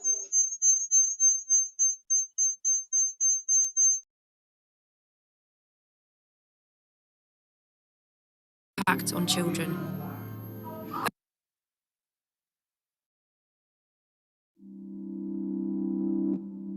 Brain development is much more than a story about biology. From the earliest years, relationships with others play a key role in shaping how our brain grows and develops. Early relationships, where there is abuse and neglect, have a long-term impact. A brain that has adapted to survive in a threatening or unpredictable world may not work so well in an ordinary environment. This can create what is called latent vulnerability, where early abusive or neglectful experiences with carers put children at greater risk of experiencing mental health problems in the future. For these children, compared to their peers, common experiences like moving to a new school can feel more daunting and stressful. New faces can appear threatening, while positive social cues can be missed. It can be harder to negotiate new social situations and learn to trust new people. Even fun experiences like joining a new sports team can be challenging. Too much focus on potential threat cues can mean missing out on positive social cues such as a playful nudge. Or it causes an overreaction, which leads to an increased risk of conflict and sometimes violence. These reactions can increase the likelihood of generating new stressful events. It's harder to deal with everyday challenges when you feel unconfident and anxious inside, and harder to build and maintain relationships. Over time, this can mean a child loses friends and the support of adults, and so misses out on opportunities to grow and develop. This social thinning can increase the risk of mental health problems in the future. Neuroscience research is beginning to shed new light on how vulnerability unfolds over a child's life. All children need care and stimulation from adults who value them and who show them attention and love. These experiences shape a child's brain development. When children face traumatic experiences like abuse and neglect, their brain adapts to help them cope. We know of changes in 3 different brain systems: the reward, memory, and threat systems. Experiences of domestic violence or physical abuse can lead to hypervigilance, where the brain reacts more to threat. This might help a child stay safe in an early adverse environment, but it can cause problems in more ordinary environments. Hypervigilance can best be understood as a pattern of adaptation rather than a sign of damage. Abuse and neglect can also mean a world where a child's basic needs for care and attention are not met. This can shape the brain's reward system, the part of the brain that helps us learn about positive aspects of our environment and motivates our behaviour. Over time, the brain's reward system can learn to respond differently to things like positive social cues. Neuroscience studies have also pointed to changes in the autobiographical memory system, our memory of everyday past experiences. Following trauma, negative memories appear to become more salient, which means they become more prominent than positive ones. And everyday memories can also become less detailed. This is a problem because we need to draw on past experiences to help us deal with new social situations. Neuroscience research is showing how childhood trauma can create latent vulnerability, increasing the risk of later mental health problems like anxiety and depression. This vulnerability is not just located in the child, but arises through their relationships. Helping children who have experienced trauma still requires ordinary boundaries and consequences, but it also requires us to step back and reflect and see behaviour that we find challenging in a different light. A child may simply be doing their best to survive now, with brain adaptations from the past. We know a child's brain has the capacity to continue to adapt. For this to happen, they need our help to build and maintain trusted relationships, manage everyday stresses, and prevent new ones from happening. We need to encourage them to try again and believe things can be different. This is far from an easy task and takes time. Science is helping reframe our understanding of childhood trauma. Seeing children's behaviour in a new light can mean we respond differently. But there is much still to learn. Working together, we can develop more effective approaches that promote resilience and recovery. We can help children build trusting relationships and create opportunities for their brains to adapt in new ways.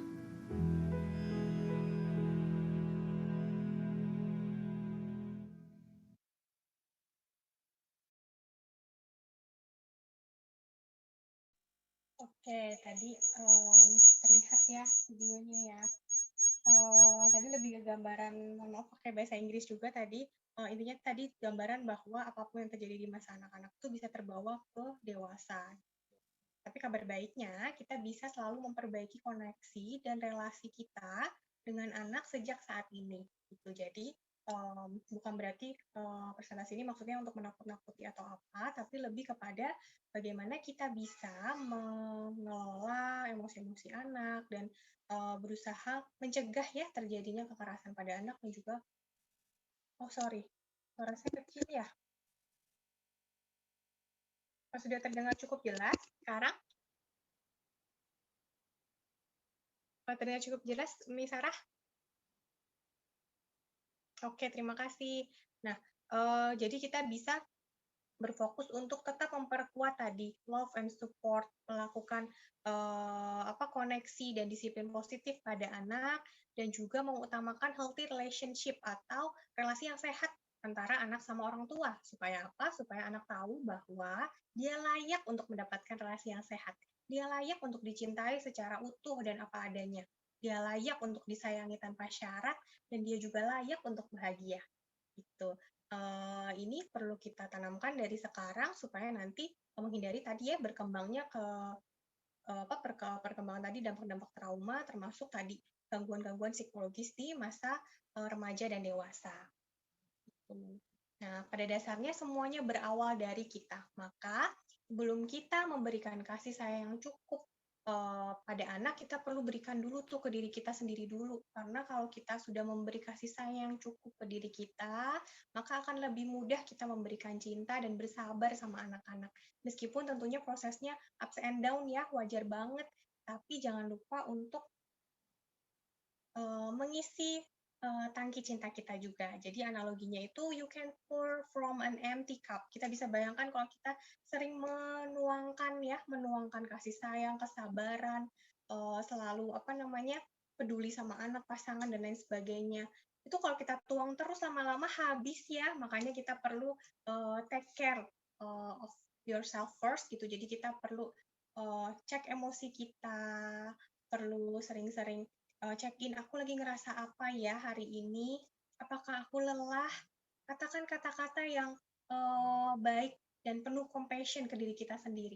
Maafkan diri kita, sayangi diri kita dulu sebelum kita menuangkan lagi cinta kita ke orang-orang di sekeliling kita. Makanya di sini saya sematkan sedikit, you can pour from an empty cup.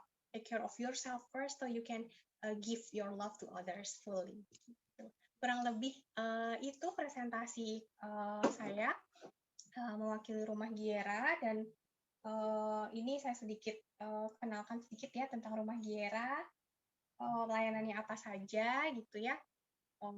Mereka juga menyajikan layanan tidak hanya terapi, tapi juga layanan konseling, anak remaja dan dewasa. Kemudian ada kelas-kelas edukasi seperti sekarang ini. Jadi kalau misalnya berkenan bisa cek juga di IG-nya.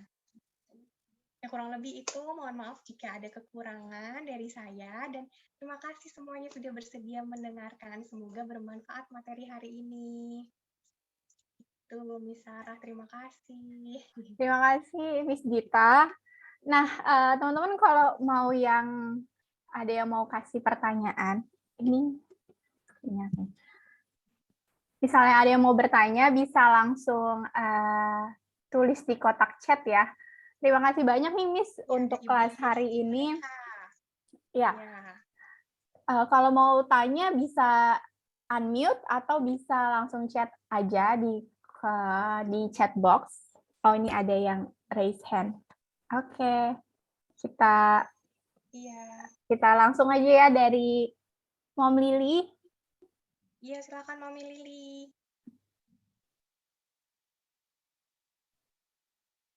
Gimana ini? Ya. Terima kasih kesempatannya. Mohon maaf izin off cam ya, Mom. Iya. Iya, nggak apa-apa. Pertama, nomor 1, cara mengetahui perbedaan kalau efek efek maksudnya antara yang genetik sama yang trauma biasa gitu loh. Nah, yang kedua, kalau anaknya sudah remaja, apakah masih bisa ditangani untuk yang kecanduan. Oh, kecanduan. Ya. Kecanduan sesuatu gitu ya, Mam ya? Ya, ya. Terima kasih. Terima kasih untuk pertanyaannya. Jadi jawab yang pertama dulu ya, Miss ya. Membedakan Ya, yang silakan. genetik sama yang bukan ya. Pada dasarnya sebetulnya trauma itu kan jadi ekspresi trauma itu kan macam-macam ya gitu. Jadi memang bisa dipengaruhi sama faktor genetik juga. Maksudnya faktor genetik itu kalau misalnya dia mengalami kekerasan atau trauma di masa sekarang, terus menampilkan satu gejala perilaku, misalnya terdiagnosis apa depresi misalnya.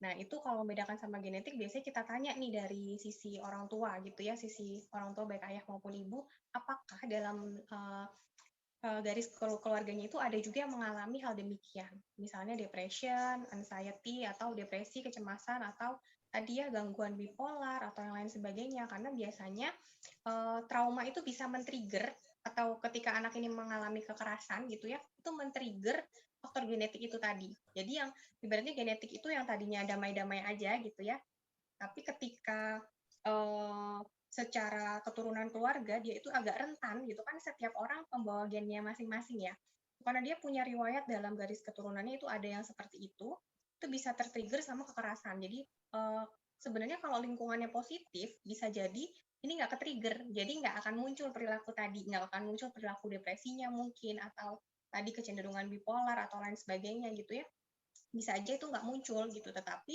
karena ke-trigger, dia udah punya bawaan, ditambah dia dapat kekerasan, misalnya dia menjadi korban pelecehan, atau mungkin dia pernah dibully, atau mungkin dia kecewa sama orang tua karena melihat orang tuanya bertengkar terus. Nah ini bisa ke-trigger nih, ke-trigger tuh terpicu gitu ya, terpicu masalahnya, jadi muncullah itu masalah-masalah perilaku. Yang ini biasanya munculnya di remaja dan bisa kalau nggak ditangani bisa berkembang sampai dia dewasa gitu. Jadi belum tentu ya, itu belum tentu terjadi. Tetapi kalau intinya sih kita nggak boleh diagnos sendiri.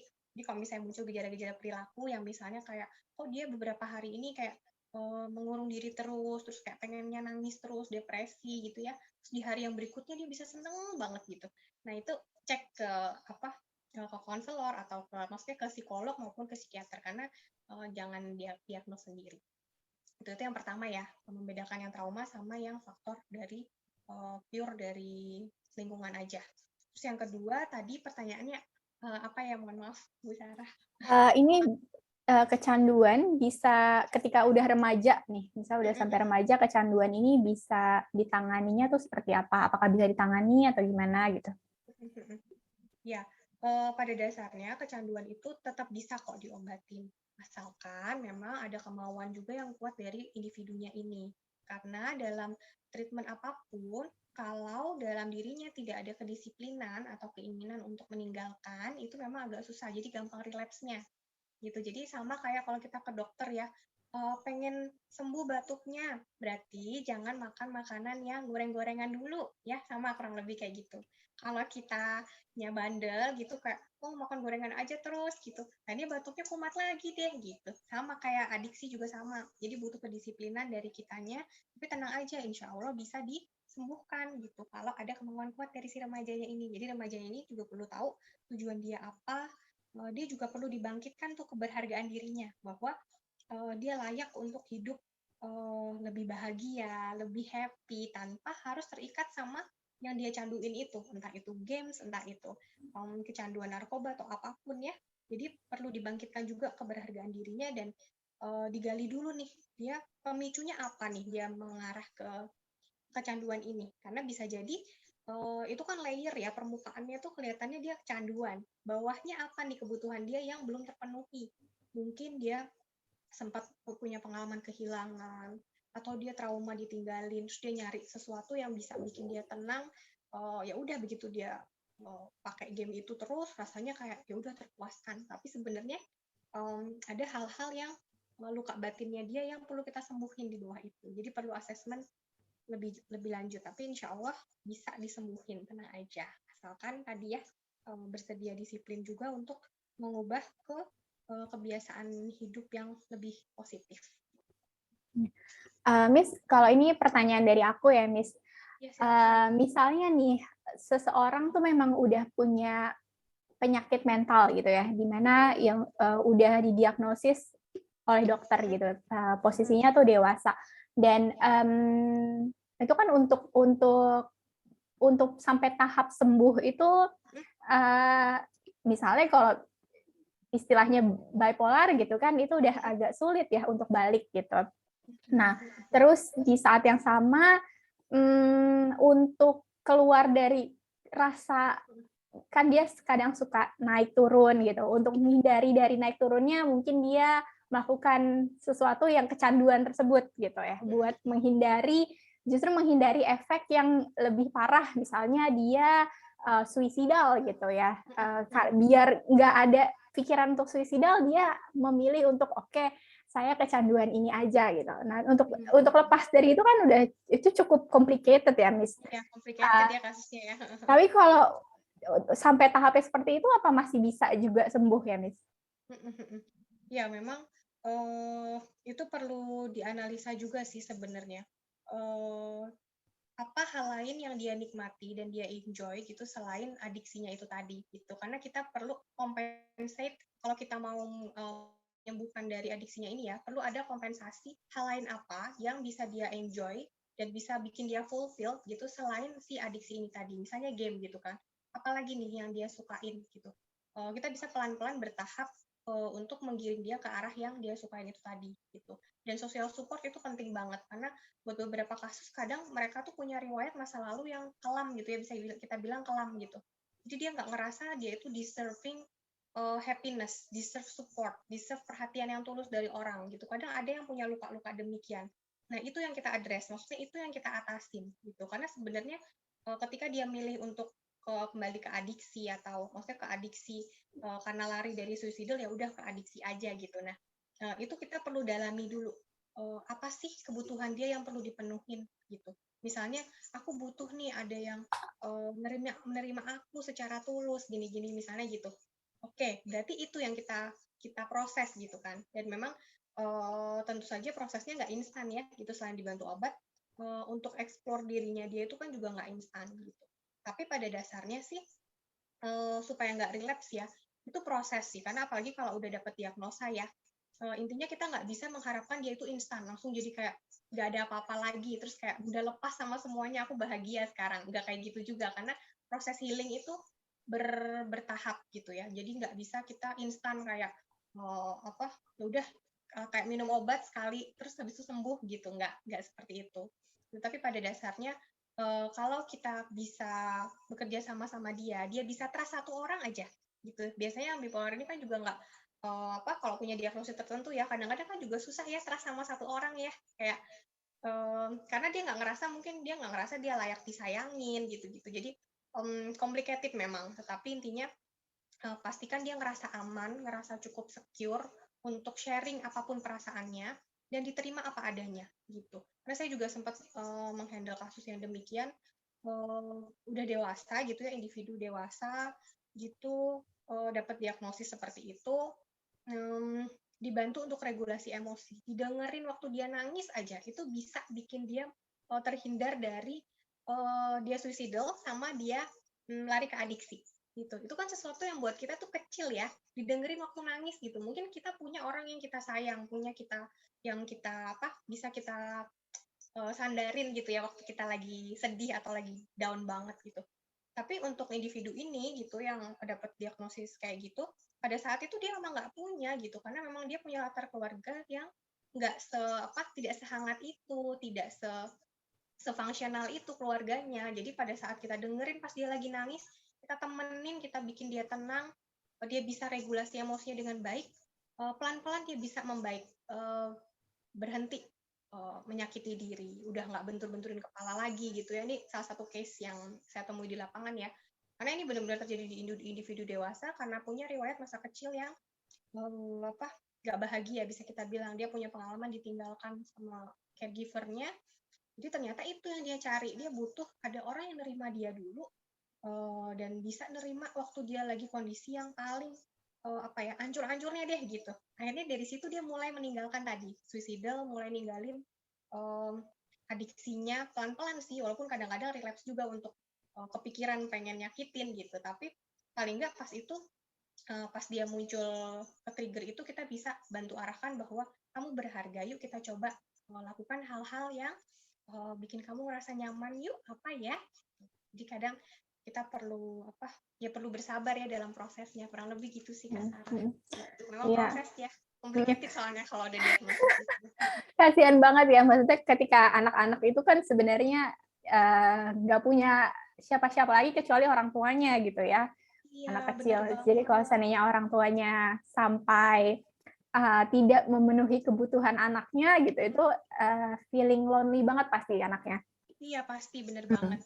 Ternyata akarnya itu tadi kalau kasus yang saya tanganin ya gitu. Dan itu terbawa sampai dia usia 20 something masih kayak gitu. Tapi sekarang better gitu, maksudnya betternya udah nggak sampai suicidal gitu kan, paling enggak dia nggak sampai menyakiti dirinya gitu, pelan-pelan sih memang, dan itu nggak instan ya gitu, memang butuh proses supaya dia merasa bahwa dia layak untuk disayangin, dia berharga meskipun katakanlah let's say caregiver-nya ninggalin dia, tapi ada yang sayang sama kamu dan kamu berharga, jangan merasa bahwa kamu sendirian kayak gitu. Ada yang dia butuhin tuh cuma itu gitu. Deep inside ya gitu. Ya, ini pertanyaan berikutnya dari Mom Cynthia.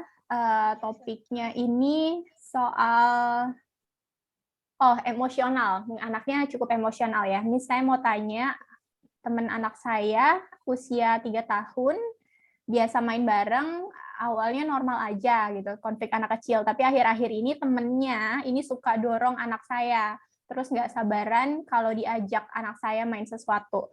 Tapi anak saya belum mau ditarik-tarik, misalnya anaknya belum mau main, tapi ditarik-tarik sama dia. Terus suka melakukan kekerasan, salah satunya kayak menancapkan kuku ke kulit anak saya tanpa alasan. Kira-kira saya harus bersikap bagaimana ke anak saya dan ke temannya juga. Oke, paham. Iya, jadi anak apalagi usia 3 tahunan ya, usia 3-4 tahunan itu memang usia-usia yang inilah ya, emosi itu masih meletup-letup ya, jadi kalau marah itu bisa yang teriak, bahkan kadang-kadang juga masih ada yang tantrum gitu. Tetapi pertama ya, untuk anaknya yang misalnya kalau dia mengalami dipukul, dicakar, atau lain sebagainya, latih dia untuk berani speak up. Gitu, latih dia untuk berani bilang tidak, sorry, dan sakit, dan juga bilang ke gurunya ya, kalau misalnya itu terjadi di sekolah. Gitu, supaya apa? Supaya dia tahu batasan yang sehat, dan dia paham bahwa dirinya berharga, bahwa dia tidak layak untuk dapat tadi pukulan, cakaran gitu, jangan diem aja. Tapi bilang, sorry, no, gitu. Karena biasanya kalau gurunya bisa intervention, dia akan bilang bahwa, sorry, no hitting, gitu. Nggak, kamu lagi marah, gitu. Boleh marah, tetapi tidak pukul ya, nak. Boleh marah, tapi tidak pukul orang, tidak juga menyakiti diri sendiri, gitu. Perlu diarahkan ya seperti itu si pelakunya ini. Sementara untuk anak yang disakitin, latih dia untuk berani speak up, bahwa dia harus tahu bahwa ini tubuhnya berharga. Kalau ada yang pukul dan membuat dia tidak nyaman, dia berhak untuk say no, berhak untuk teriak atau bilang, stop, I don't like it, gitu. Stop, aku nggak suka, gitu. Hentikan ya, gitu. Jadi kita perlu latih dia untuk asertif, untuk berani speak up, gitu. Jangan bilang kayak, oh, udahlah, kasihan, gitu ya, maafin aja ya, gitu. Itu nggak bisa dipaksakan, tapi kita harus bantu validasi perasaan anaknya ini. Maaf ya nak, dipukul sakit ya, gitu. Adik boleh atau kakak gitu misalnya, kakak boleh bilang stop ya, aku nggak suka. Kakak boleh bilang itu karena kakak berharga. Terus kalau ada guru di situ ya boleh bilang ke gurunya sih, saran saya gitu, bilang ke gurunya. Dan untuk anak yang melakukan itu bisa jadi dia perlu dilatih nih untuk meregulasi emosi, karena kalau ada yang dia mau itu tidak boleh dia ekspresikan dengan agresivitas, misalnya dengan pukul, cakar, atau lain sebagainya. Berhubung ini usianya juga masih 3 tahunan, memang bisa jadi anak ini masih belajar, karena dia belum paham bagaimana cara mengekspresikan secara sehat, bagaimana cara mengendalikan emosi aku, terutama big emotion, emosi yang benar-benar besar gitu ya. Itu perlu banget, orang tuanya juga perlu diajak kerjasama nih, untuk bantu meredam si emosinya anak ini, supaya dia nggak terbiasa kalau mau sesuatu pukul, dorong, atau apa. Bisa juga energinya berlebih, jadi belum tertata ya energinya, memang harus disalurkan juga tuh bisa jadi. Karena kadang-kadang anak itu kalau energinya gede banget, tanpa dia sadari, dia mungkin maunya ngajak main, tapi jatuhnya kekencangan, jadi dorong, gitu. Ya gitu sih, jadi memang untuk anak usia segitu butuh caregiver juga, orang dewasa yang bantu ngarahin dan bantu validasi emosinya dia gitu. Pas lagi ngerasa apa, kok pukul gitu, kalau lagi kesel, lagi marah atau excited banget gitu, kita check in dulu emosinya dia apa, baru setelah itu kita bantu cara mengelola emosinya itu secara sehat. Tapi yang repot mungkin kalau seandainya memang kekerasannya tersebut datangnya diajarinnya dari orang tua si anak itu Iya, ya. bener banget. Saya relate sih sama kasus kayak gitu, karena ada juga yang demikian gitu. Karena memang pembiasaannya di rumah, anak itu diminta patuh tapi dengan ancaman kekerasan. Jadi kalau misalnya enggak, cubit nih gitu, atau enggak pukul nih gitu. Jadi anak pun tanpa dia sadari dia mengekspresikan itu ke orang lain gitu. Berarti kalau mau orang nurut sama aku, berarti orangnya perlu aku cubit nih gitu. Karena kepolosan anak ya, dia nggak tahu yang mana yang tepat gitu. Tapi it's okay, namanya parenting kan proses ya untuk memahami trauma kita di masa lalu, kemudian juga memahami diri kita dan memahami anak-anak. Bener banget sih Kak Sarah. Ya, gimana Kak Sarah? Iya. Oke, pertanyaan berikutnya. Miss ini mau tanya, kalau anak saya umur 3 tahun, main sehari-hari dengan anak sepupu yang lebih tua, 4,5 tahun. Yang lebih tua ini biasanya tidak suka diatur, bosi kali ya, mungkin karena merasa lebih tua, dan tidak boleh pegang mainannya. Terus saya harus bersikap bagaimana gitu menghadapi dinamika ini, anak beda umur gitu, yang tua bosi gitu mungkin, atau nggak suka mainannya tuh dipegang sama si anak yang lebih kecil. Ya, jadi masih egosentris ya, yang kakaknya ini, maksudnya yang usianya lebih tua ya, masih egosentris gitu. Jadi memang untuk yang kakaknya yang udah besar ini, karena dia belum bisa berbagi, tentunya nggak bisa langsung kita paksa berbagi. Tapi pelan-pelan kita bisa arahkan bahwa dari hal-hal sederhana sih, mungkin nggak harus yang paling dia sukai dulu. Jadi memang nggak langsung instan, ayo dong pinjemin kayak gitu. Tapi kita boleh tawarkan, kakak mau main sampai kapan? Kita coba sharing yuk kalau kakak sudah selesai mainnya gitu. Kalau dia biasanya sih belum mau, kalau egonya masih gede banget ya. Tapi saran saya jangan langsung dipaksa gitu. Karena mama bilang anaknya justru selalu ngalah ya gitu. Karena memang untuk yang kakak yang besar ini memang perlu dilatih dari hal-hal sederhana, bukan yang paling dia suka dulu bahkan untuk berbagi itu. Misalnya kayak sharing makanan, dia punya sesuatu, kakak, mama hari ini bikin sesuatu, makanan yang kamu suka juga, misalnya gitu, kue atau apa.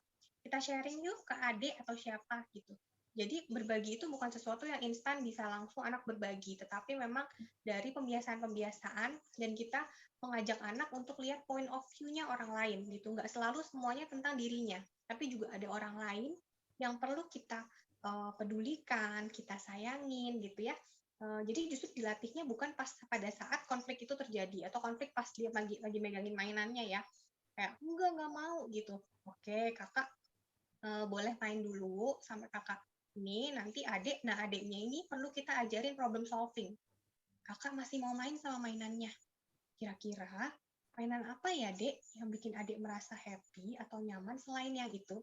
Gitu, supaya dia tahu bahwa tidak semua hal itu bisa dia dapatkan dengan instan juga, dan dia ada alternatif lain selain yang mau dia mainin itu. Gitu. Jadi kita bantu si adik ini untuk problem solving, sementara si kakak yang 4,5 tahun ini kita latih untuk berbagi dan melihat point of view-nya orang lain. Karena ini relate juga sama bagaimana si parents-nya mengasuh dia. Apakah dia biasanya selalu dapat apa yang dia mau, dia jarang dibiasakan berbagi, dia cenderung apapun maunya diturutin gitu kan, itu bisa juga berpengaruh perilaku anak gitu. Jadi cenderung egosentris banget, pokoknya semua it's about me gitu. Karena biasanya usia 4,5 tahun, usia udah sekolah ya biasanya, atau mungkin mau masuk sekolah itu udah mulai bisa berbagi at least sama 1 atau 2 orang gitu. Nah, perlu dicek juga nih relationship-nya sama si adik ini, apakah ada kecemburuan gitu kalau misalnya kakak beradik atau sepupuan, bisa aja ada kecemburuan. Jadi si kakak ini pengennya ya udah nggak boleh pokoknya karena aku cemburu sama dia. Bisa juga motifnya gitu karena beda-beda ya tiap kasus. Tapi intinya melatih berbagi itu tidak dilatih pada saat pas konflik itu terjadi, justru dari hal-hal sehari-hari yang sifatnya general aja gitu, tapi dia tahu bahwa oh iya orangnya seneng loh dek, lihat deh, misalnya kakak kita kasih tahu kak, lihat deh kak, kalau berbagi rasa di hati kakak seperti apa, seneng misalnya gitu, berbagi itu menyenangkan ya gitu. Terus kita biasakan dia berbagi dari hal-hal kecil yang mungkin bukan mainannya dia, makanan atau apa hal sederhana gitu. Itu bisa membuat dia melihat point of view-nya orang lain dan melatih empati juga gitu. Mungkin itu kali ya Kak Sarah ya. Soalnya sebenarnya kita juga harus menempatkan perasaan kita ke anak yang lebih tua itu juga ya gitu. Misalnya kita juga harus ngelihat posisinya anak tersebut walaupun dia lebih tua dan walaupun kita berekspektasi bahwa seharusnya dia sudah bisa berbagi, kita juga harus bisa melihat kalau 4,5 tahun ini tetap anak-anak gitu loh. Mereka ketika melakukan tindakan tidak mau berbagi atau melakukan tindakan yang kita anggap negatif, itu sebenarnya mereka tidak bermaksud demikian gitu. Karena kan mereka masih kecil kan.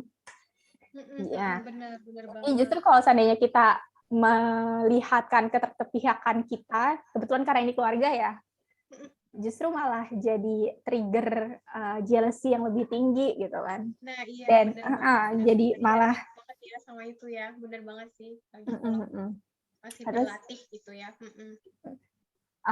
Ini tambahan pertanyaannya. Ini kayaknya tambahan cerita deh kayaknya ini ya. Iya, orang tua si anak tahu kalau seandainya anaknya tuh suka dorong dan cubit anak saya yang lebih kecil. Lalu orang tuanya akan bilang jangan cubit, nanti kalau seandainya dicubit, mama cubit balik ya gitu. Terus dilakukan berulang, walaupun misalnya ada bruises, akan diolesin balsem gitu, karena setiap kali anaknya diancam mau diolesin balsem, langsung nangis-nangis. Oh, mungkin orang tuanya ketika melihat posisi mereka berantem bukannya justru merespon secara positif, tapi makin keras gitu ya ke si anaknya lagi ya. Nah, ini gimana nih Miss? Karena ini kan permasalahannya jadinya si orang tuanya gitu, bukan kita gitu. Orang tuanya juga kayaknya emosi nih kelihatannya ya dari ceritanya. Karena kelihatan ya pas biasanya jangan cubit, kamu gantian mau mama cubit ya gitu. Jadi kayak memberikan punishment ya kesannya ya. Mungkin ini udah pernah dibahas juga pas di sesi sama Mbak Wi kan ya, pas di pendisiplinan positif ya. Kayak yang berkaitan dengan orang tua kalau mau mendisiplinkan anak, iya itu memang pertama itu proses. Yang kedua, memang disarankan tidak menggunakan kekerasan juga ketika anak melakukan kekerasan. Misalnya dia cubit teman, usahakan bukan dengan cubit dia lagi gitu atau ngajarin dia pukul gitu, karena dia akan terbiasa melihat masalah bahwa oh ya udah jalan pintasnya itu ya dengan kekerasan gitu untuk mendapatkan apa yang aku mau, sama seperti mamanya pengen dia diem dengan cara diancem, dicubit gitu kan. Itu kan anak jadi belajar bahwa oh ternyata it works ya untuk membuat orang lain nurut itu kayak gini. Ya udah aku coba aja. Bahkan anak ini juga bisa berpotensi mengembangkan perilaku agresivitas ya kalau dilanjutkan nih pola pengasuhan seperti ini gitu. Makanya sebisa mungkin sih pertama mamahnya si anak ini perlu berlatih juga untuk menenangkan dirinya dulu nih pas lagi ke-trigger emosinya, karena pastinya emosi ya lihat anak kok cubit sih ya ampun gitu, pasti kan kesel ya gitu. Tapi memang di sini penting untuk bantu si mama ini untuk menenangkan diri. Kita tahu mama kesel gitu, tetapi ada loh cara lain yang bisa membuat anak belajar bahwa segala sesuatu tidak harus dengan kekerasan atau ancaman, tapi bisa dengan cerita, bisa dengan tahan, validasi dulu perilaku perasaan anaknya. Tadi kakak kenapa cubit gitu? Tidak ya, maaf ya. Nggak boleh merasa marah, boleh merasa kesal. Tapi maaf, tidak boleh menyakiti orang, juga tidak boleh nyakitin diri sendiri. Tuh lagi butuh apa sekarang? Misalnya dia kesel atau banting-banting, boleh dikasih bantal atau apa, dia pukul-pukul bantalnya. Atau dia mau cabik-cabik bantal boleh, mau robek-robek kertas boleh. Untuk anak-anak usia dini itu bisa release tension dan bisa bantu dia untuk meregulasi dan nata dirinya lagi sampai kita bisa ajak dia ngomong baik-baik gitu. Jadi ketimbang dia dapat hukuman, ancaman atau dicubit balik, saran saya sih alihkan untuk bantu dia untuk self-soothing justru. Meskipun awalnya meledak-ledak dia gitu, kita ajak ke tempat yang aman, kita bantu dia untuk validasi dulu marah ya, kesel ya, iya. Mama ngerti, pasti kesel kalau mainan kita diambil, atau mungkin pasti kesel kalau ada orang nggak mau nurutin maunya kita, rasanya kesel ya, kakak rasanya marah ya, marahnya sebesar apa gitu. Kalau udah bisa diajak ngomong, bantu dia merasakan emosinya, misalnya kecil segini, kalau anak kecil biasanya pakai tangan aja cukup ya, atau besar banget sebesar rumah, misalnya gitu. Berarti marah banget ya, pantesan tadi kakak sampai dorong, pantesan tadi kakak sampai cubit gitu. Kalau udah seperti itu, baru kita ajak ke pilihan alternatif lain selain dorong atau cubit. Kakak boleh merasa marah, tapi maaf ya, tidak sampai tendang-tendang atau pukul-pukul atau sampai cubit, boleh pakai ini sampai kakak merasa mereda marahnya gitu. Waktu itu sempat di rumah Giara ada kelas bermain, jadi kita pakai balon, kita isi tepung atau bedak gitu ya, terus kita ikat. Nah itu bisa jadi squishy yang bisa bantu anak untuk diremes-remes, dibejek-bejek pas dia lagi kesel atau emosinya ter-trigger gitu. Jadi alihkan ke hal lain untuk bisa meredam emosinya sambil dibantu nafas gitu misalnya. Kurang lebih itu supaya nggak jadi power struggle gitu ya kayak. Ya, pertanyaan berikutnya ini dari aku. Misalnya nih anaknya tuh memang dari lahir itu kayak angry bird lah gitu ya, emang selalu marah gitu. Walaupun kita udah dari awal tuh approach ke dia itu cukup gentle gitu ya, terus kemudian memenuhi juga kebutuhannya misalnya untuk digendong, dipeluk, disayang gitu, tapi memang karakternya dia itu dari bawaannya tuh memang marah terus gitu, selalu bersemangat gitu untuk menunjukkan emosinya dia. Nah, kan kalau seandainya itu konstan terus ya, Miss, anak itu konstan terus dalam posisi marah, kan kadang kita juga lelah gitu ya untuk memanage anak tersebut. Nah, kemungkinan traumanya tuh cukup besar nggak ya, Miss, kalau misalnya from time to time gitu, kita ketika anak itu marah ya kita juga withdrawal gitu, kayak ya udah nangis aja gitu. Misalnya kita diemin ketika dia nangis, kita diemin karena kita nggak kuat lagi untuk cup-cupin gitu. Instead of kita marah balik gitu ya, karena emang sebenarnya udah mau marah banget gitu. Tapi kita lebih memilih untuk ya udah diem gitu. Ya, gitu ya, Kak, ya. Tapi itu terjadinya cukup lama, gitu. cukup sering gitu. Karena emang kondisinya bulak-balik, anaknya tuh marah-marah terus. Itu is it very bad gitu? Oh, it's okay. Ya, paham bisa dipahami Kak Sarah. Ya, makasih pertanyaannya nih. Nah, memang ketika anak marah terus berulang-ulang marahnya, perlu kita selidiki nih akar marahnya tuh apa gitu. Karena ketika anak menampilkan marah-marah itu terus ya berkali-kali, bisa jadi ada kebutuhan-kebutuhan dia yang belum tervalidasi atau belum terpenuhi. Pertama itu. Nanti saya sharing ya angry iceberg gitu. Habis ini nanti saya sharing gambarnya. Terus yang kedua, kalau misalnya pas lagi marah tadi ya, apakah itu salah kalau kita withdrawal diri kita dulu gitu ya Kak Sarah ya? Gitu. Kita mundur dulu, tunggu sejenak sampai dia tenang baru kita deketin lagi. Karena pada dasarnya pas dia lagi marah banget, mungkin dia memang butuh space. Dan kita bisa tanyakan ke dia, kakak butuh mama di sini, mama akan di sini. Itu tungguin sampai kakak lebih tenang, nanti kita bicara ya.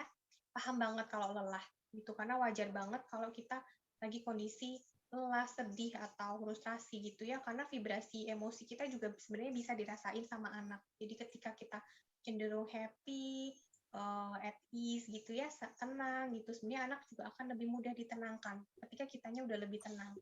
Tapi ketika kitanya lagi ada masalah lain atau mungkin stres gitu ya, itu bisa terbawa juga gitu. Makanya kadang-kadang sediakan waktu juga untuk kita releasing stres. Cari hal-hal sederhana aja yang bisa menambah booster mood kita, bikin kita ngerasa disayang sama diri kita lagi, bikin kita ngerasa bahwa kita juga bisa dapat leisure time loh gitu, meskipun di tengah ibu-ibu yang sibuk ngurusin anak ini itu, tentu multitasking ya gitu kan. Pasti kan ada hal-hal yang meskipun itu kecil sederhana tapi bikin kita ngerasa happy. Contohnya mungkin dipijetin pundaknya sama pasangan, atau mungkin sesederhana kita nonton satu drama, satu episode aja yang ternyata kita tuh bikin kita lebih lebih happy, atau kita journaling, mungkin kita udah nulis-nulis, kita udah mengungkapkan semuanya, rasanya lebih lega. Nah, itu pentingnya kita jaga mental health kita gitu sebelum kita handle emosi-emosi anak yang besar gitu atau yang sulit. Terus terkait sama anaknya yang kasus anak yang sering banget marah-marah, saya izin share izin share anger iceberg sebentar ya. Karena ada namanya anger iceberg yang mana kita itu cenderung lihat permukaannya aja, kelihatannya kayak marah-marah, kelihatannya kayak ngambekan, tapi ternyata deep inside di bawah itu ada layer yang lain. Nah, ini nih namanya anger iceberg. Nah, untuk mama, ayah atau bunda yang punya anak-anak yang mungkin gampang marah, atau mungkin orang di sekitar kita ya, kok gampang banget marah sih gitu. Itu kita kadang perlu selidikin loh, ajak ngobrol lebih dalam.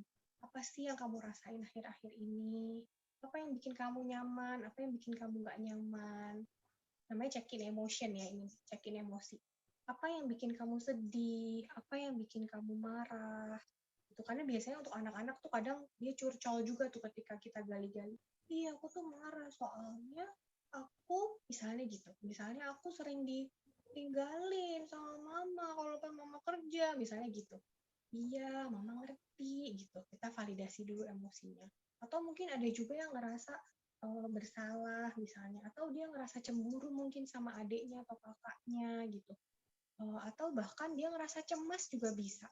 Yang ditampilkan dengan kemarahan. Apalagi anak-anak itu belum ngerti itu cara mengekspresikan perasaan yang terdalam ya.